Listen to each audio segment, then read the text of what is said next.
What's up? What's going on? So this is the first episode of hopefully many of a podcast slash booster pack opening where I have people who sponsor these packs to open. I have Champions Path today. I have 10 for one customer and 5 for another.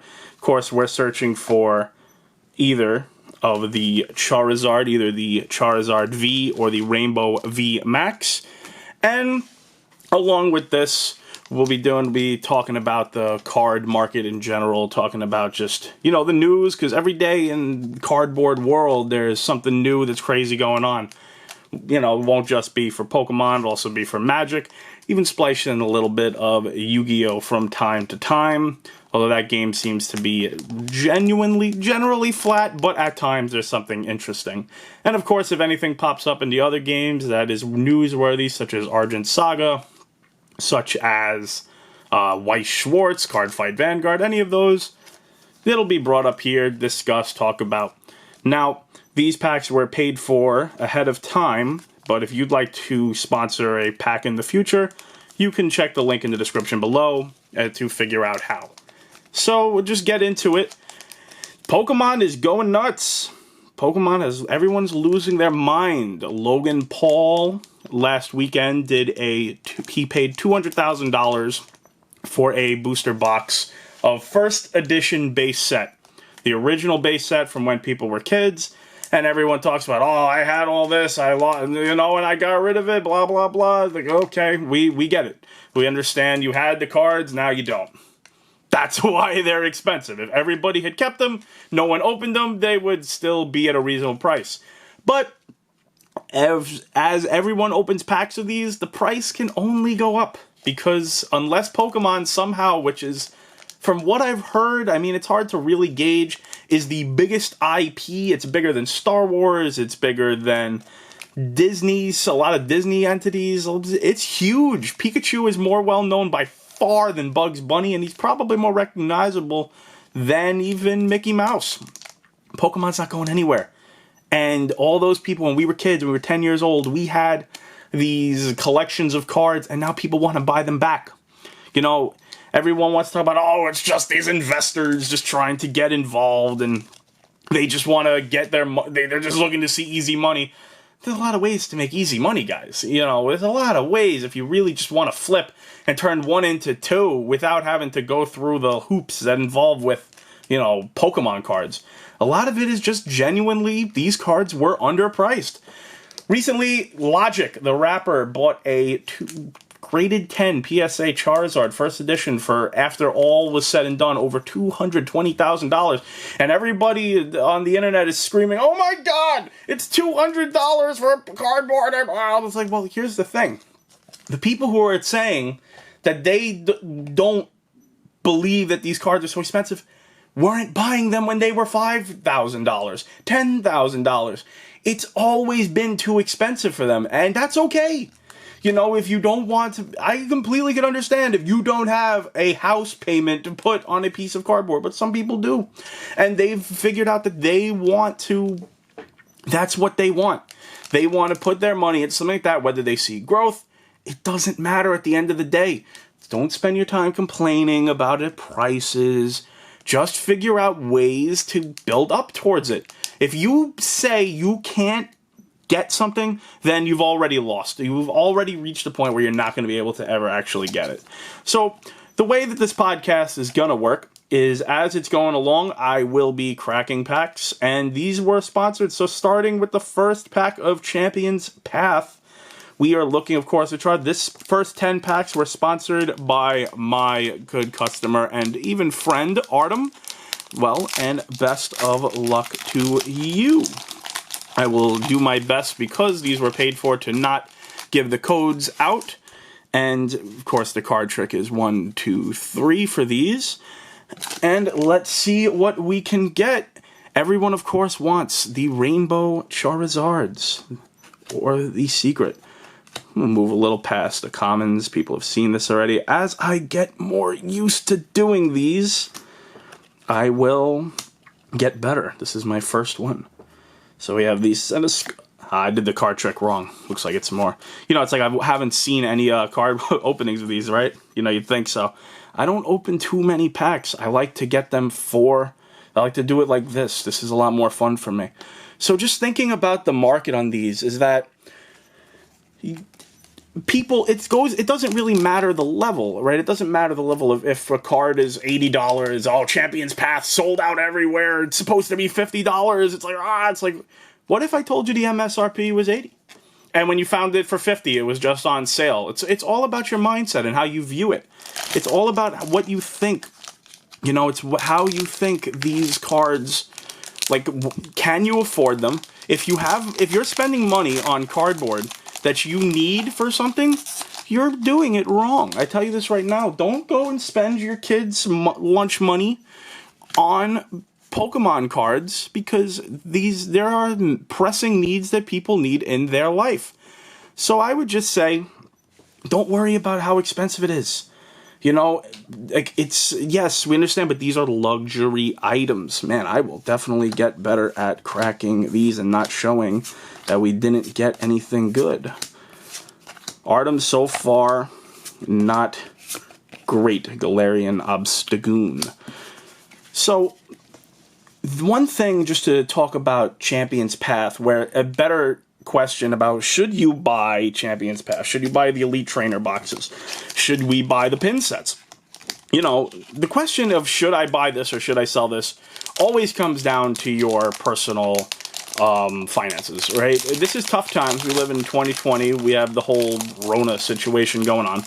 And, you know, it's hard to really tell, should you be picking up these, like, spending money on this?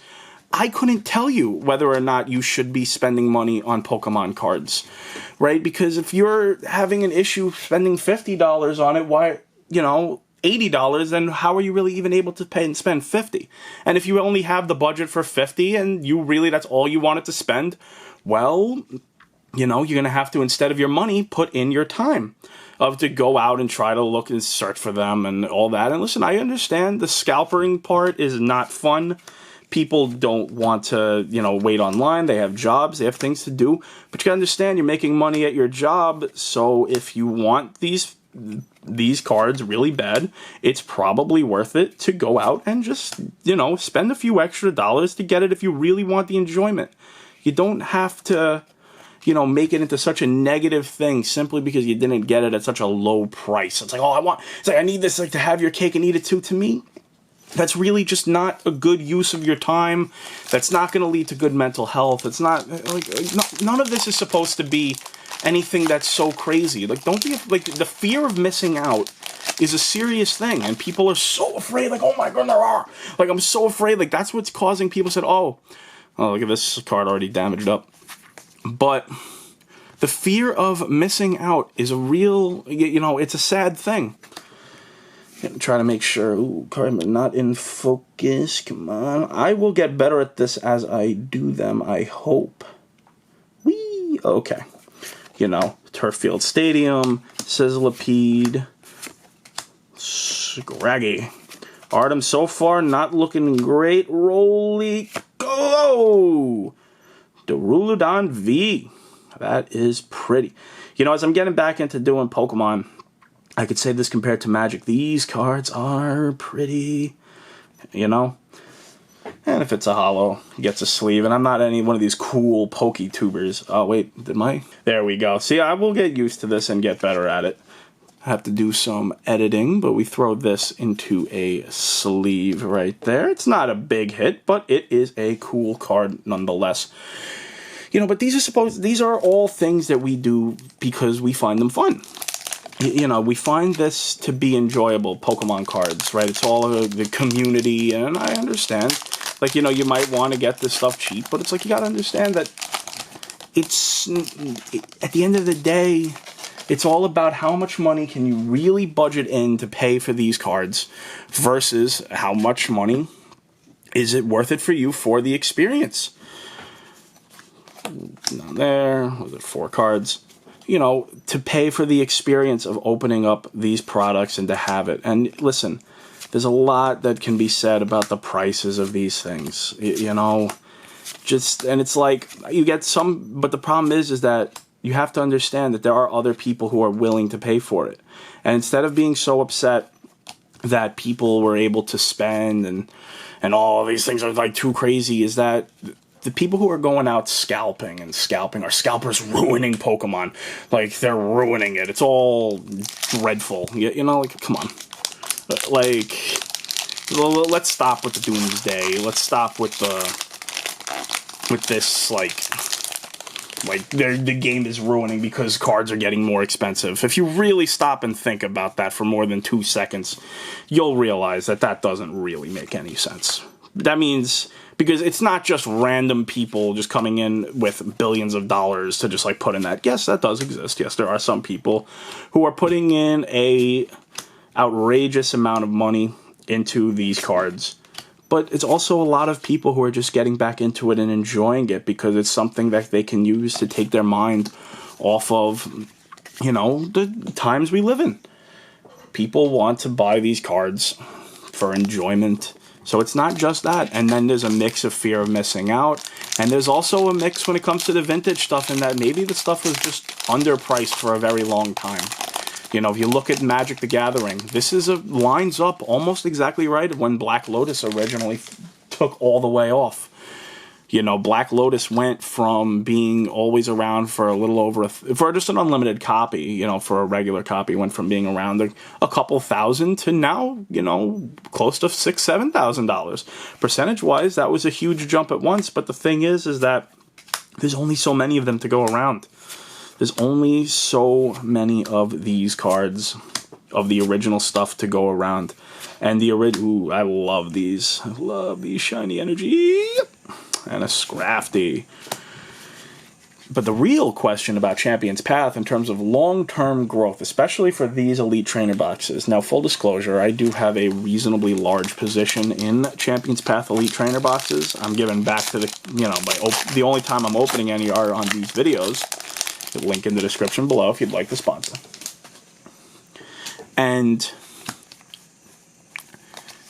if Champion's Path is only these two cards, you have the Rainbow Charizard Vmax and you have the Shiny Charizard V. Those are the two cards everybody wants to get their hands on, right? And they are expensive. PSA 10s are going close to $2,000. Just a raw copy, no matter the condition, is going to run you closer to $400 or $500. We hope we could pull one here. So, but as you can see as we open these packs, the rest of the set is kind of a dud. I mean, you have the Gold Suspicious Food Tin, you have the Rainbow Gardevoir VMAX, but those are not, you know, compared to the prices and the price trajectory of these things, is that if those Charizards ever get, you know, reach a saturation point, or they ever reach a time where they're less popular, the rest of this set is not that exciting. You know, compared to Hidden Fates, which had so much more value in it. Hidden Fates really just, you know, it was so much. I'm going right to the back. Altaria. So I went through 9 packs for Artem, and we've gotten one full art. Now, all of these packs for Artem came out of one Elite Trainer box, right? One of these two here. And you hope to get one of these Zards. So if this is all that's in there, if those Zards stay flat or they don't, what's the long-term growth of this product going to be like, especially with the talk of a reprint? I don't know. If I had a crystal ball, I would have used it to buy a bunch of Tesla stock last year, and I'd be sitting on a beach right now with flip-flops and away from this whole crazy world. But I don't, because I happen to be a human being without any sort of crazy psychic power. Although, if you have any for sale, I am buying psychic power. You know, email in the description. All right, Artem, last chance at a good card in Champion's Path. Marnie. And we've crapped out. So that was for our first customer for Artem. Now we are going to our other customer, Victor. We have 5 packs, Champion's Path. And I I personally love opening up this set only because every time I'm opening up one of these packs, it's just that rush. It's like betting it all on one number, except I'm not betting it all. I'm just, all my money is going on one, but it's worse odds by far. It seems to be about 1 in 200, 1 in 250 packs for one of these elite, for one of these Charizards. So my question for everyone here is Champion's Path Elite Trainer Box to you a good long-term hold, right? Just this set here. And you could argue, it's like, oh, well, why are you just thinking about the value? Oh, is it all about the value? It's like, well, because I would like to, if these went up, right? If these ever went up, I can then use that money to move it back into the hobby. That's the point. It's not about, oh, I want to become super rich so I can go and just buy myself a private yacht. It would be nice, but let's be real. There's better ways to make money if you're trying to get Lambo money than just cardboard. Now, cardboard could do very well. Don't get me wrong, but, it's just, when it comes to me, I want to keep it all in-house. I want to keep everything in. Like, if I could trade one of these Elite Trainer boxes, not off to a great start, Vic, but if I could trade one of these Elite Trainer boxes for, let's just say, like, I am a big collector of Poliwrath, right? The original, from the original base set, and I have a reasonably large position in graded copies, as I dig them out, of Poliwrath. Now, if I want to get one of these now, one of these original Poliwraths in a high grade, this is now pushing over $400, right? PSA first edition, this is just a 7. And this one here is going to push me at least 500, and they're only going up. I would prefer not to have to work at my job or anything, take my new money, and have to then spend all of that into Pokemon cards. Because I have bills to pay, I have things I need to do. So I would prefer if I can just have these boxes go up in value. It's great, and I'm going to hold them and be disciplined. And I'm going to let them rise so I can put the money back into the hobby without having to spend new money, because I don't want to, no one wants to go bankrupt because of Pokemon cards. That's a really stupid thing. And a lot of people spend more money than they need to. Full heal. I really want to see one of these Zards. I'm going straight to the back.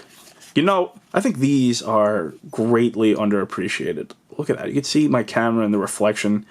These are, if these were in Magic and they look like this and these were basic lands, people would go nuts for these.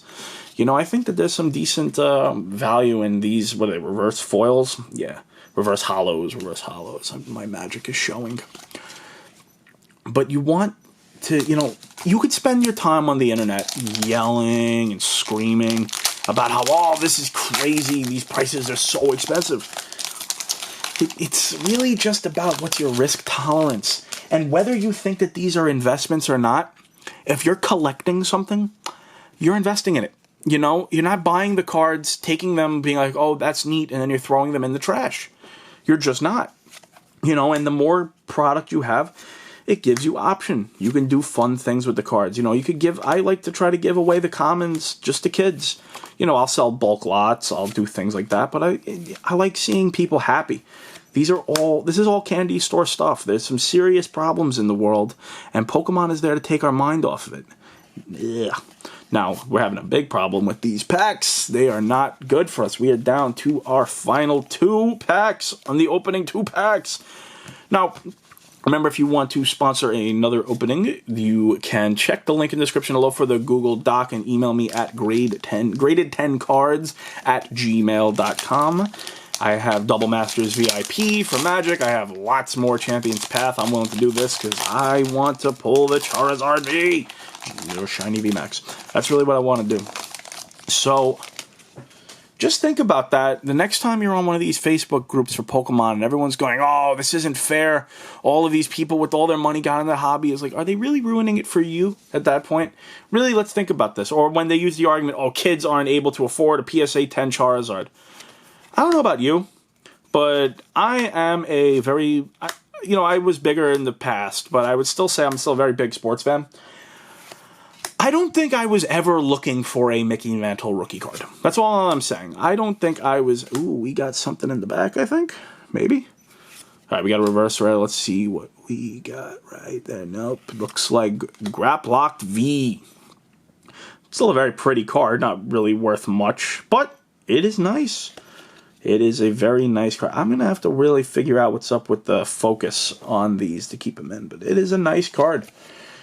Let's get this in a sleeve for Vic. There we go, down to the last pack. Right? So when you're thinking about, was it ever really in your range? Was that what you were looking at? It's like, to me, like, I am now, full disclosure, I'm in the market for graded vintage Yu-Gi-Oh cards. Right? I'm in the market to buy the higher end Yu-Gi-Oh cards from the original sets, the 2003 and 2002 range, right? So like the first editions, like this here, you got your, man, this glare is killing me. You had like this Forceful Sentry, right, in Gem Mint 10 condition. I'm looking to be picking these up. So yeah, I'm in the market. So I could say that if they spike up, then, okay, I have, you know, if they spike while I'm trying to acquire positions, then yeah, that would be rough for me. But then I also have to say, well, I just put $5,000 into Double Masters VIP a few months ago. You know, I could have instead went and picked up a Metal Raiders Booster Box first edition. You know, I could have put my money into a myriad of different things, but I chose to make the decision to buy Double Masters. If that does not work out as well, I can maybe change position, but if it goes up, that means that it didn't work out. And I'm okay with that. You know, I'm okay that it didn't work out. You know? All right, last chance. We are looking for the beer. All right. So that's it for the packs. And just, you know, keep in mind, try to be more, you know, try to block out the noise and the anger and the negativity that goes alongside these collectible card worlds. Because it's very easy to just say everything is so rough. It's like, oh, I can't afford this, blah, blah. It's like, well, ask yourself how you can afford it. And it's important for your stuff to go up in value. If you own a graded Charizard, you can then use that to fund other things. Or you can spend your time yelling on the internet about how things aren't fair, this isn't right. Remember, none of this is any sort of human rights violation. None of us have a right to you know, it's not a human right to own original cards. It's just not. You know, it's not a nice thought. It's not the most, you know, like, oh, you know. But if you're at a point in life where you're saying, oh, I could get myself a PSA 10 Blastoise, and I can afford to put down this, but now I can't. I can afford to put 10,000, but now I can't afford to put down 30,000. You're going to be all right. You know, you're going to be okay. These are really the definition of first world problems, you know. So just keep that in mind. And let me know your guys' thoughts on Champion's Path Elite Trainer Box as a long-term investment. I think it's great. I think that these have a reasonable chance, depending on the reprints, to go very similar to what Hidden Fates did. I don't think they're going to reach the $300-400 range like the Elite Trainer boxes were for Hidden Fates, because of the lack of just downward value. But I still can easily see them doubling in value. So if you take that money that you profit off of them, if they do double in value, you could then go and pick up some of the vintage cards you've always wanted. Or you can go on Facebook, tell everyone how everything isn't fair, and then be stuck with the same cards you've always had. It's the options up to you. You know, so thank you guys for watching. Please be sure to like, share, subscribe. You know, I'm going to try to do these at least once a week. If you would like to sponsor a video and make these happen, make these possible, if you like what I say, feel free to check the Google Doc in the description below, which will have all of the information you need to pick up whatever product you like. I will mail these all out to you. And if you're, of course, I'm always buying collections. And besides that, hope you guys have a wonderful